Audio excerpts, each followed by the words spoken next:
I once asked my first boxing coach, what's the main thing I need to do to become a good boxer, a champion? Took me by the arm, led me out through the gym doors into the street and pointed to the road.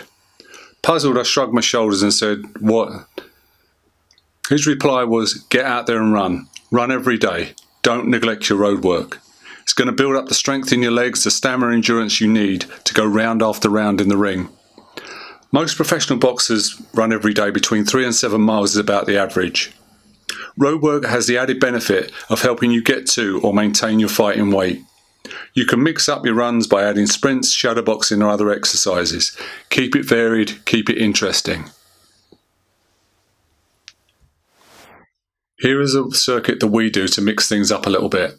It starts off with a half a mile steady run and then a hill sprint to the top of a bridge.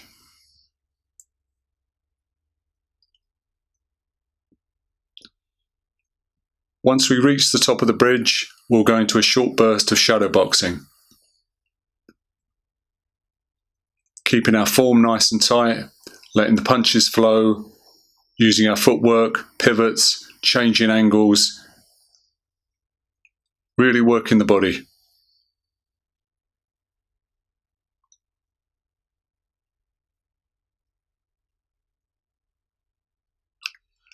From there, we'll go into a round of press-ups.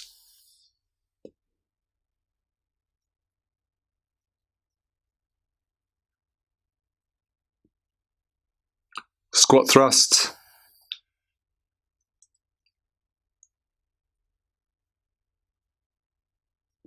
Really pushing and working the body. Burpees.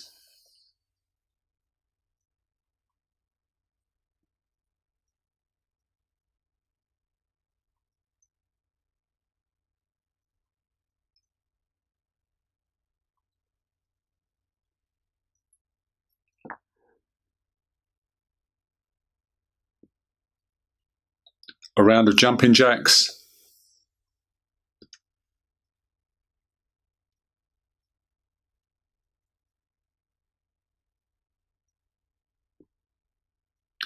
And then straight back into the half mile circuit.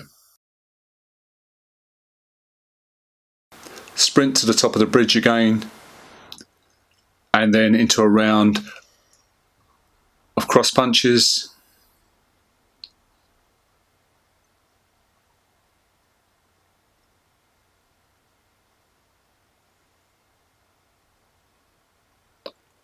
Straight punches.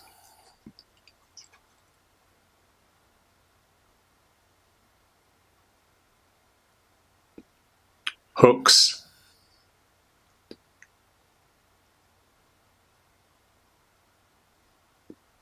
And finish with a short burst of shoe shine uppercuts. And back round the circuit again. We usually do about 8 circuits a session.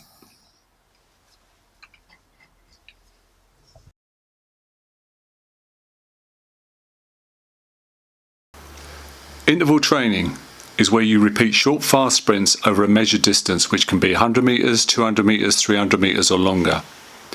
The idea is to eventually do most reps as near possible maximum speed and lowering your recovery time between reps to about a minute.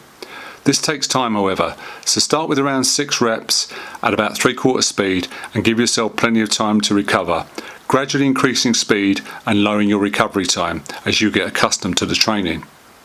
It's very, very important to make sure you have a good warm-up before sprint training.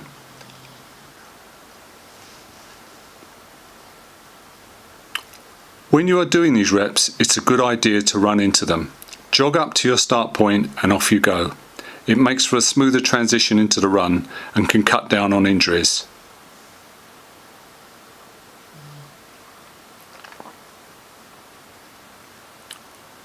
Keep your body relaxed, not hunching the shoulders, breathing relaxed, hands loose and open, and keep working right the way through to the finish line.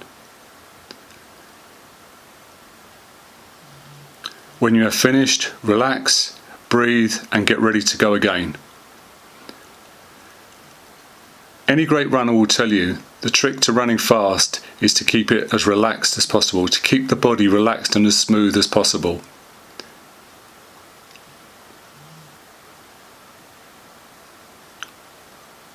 So even though you are hurting, make sure you have a conscious effort to keep that body relaxed and keep working right the way through to the finish line.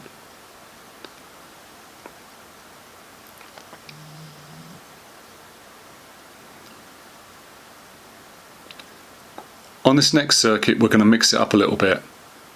Ollie's going to run a 400-metre circuit right the way around the park at about 3/4 speed. Once he comes into the finish, he's going to go into a short burst of shadow boxing, even though the lactic acid is building up in his body.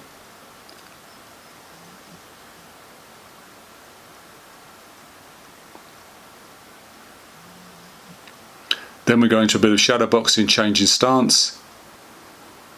Again, working the body, keeping moving, keeping the body fluid, even though the legs are burning.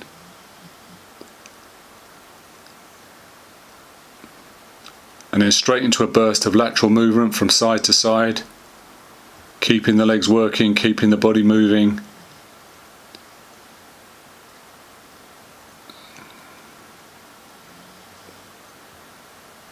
And to finish off the rep, some squats, some lateral movement and squats, and a little roll.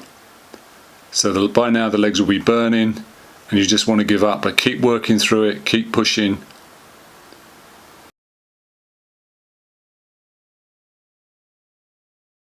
Sprints. Another great way to build stamina and endurance. Find yourself a good incline, not too steep, one that you can run up reasonably comfortably.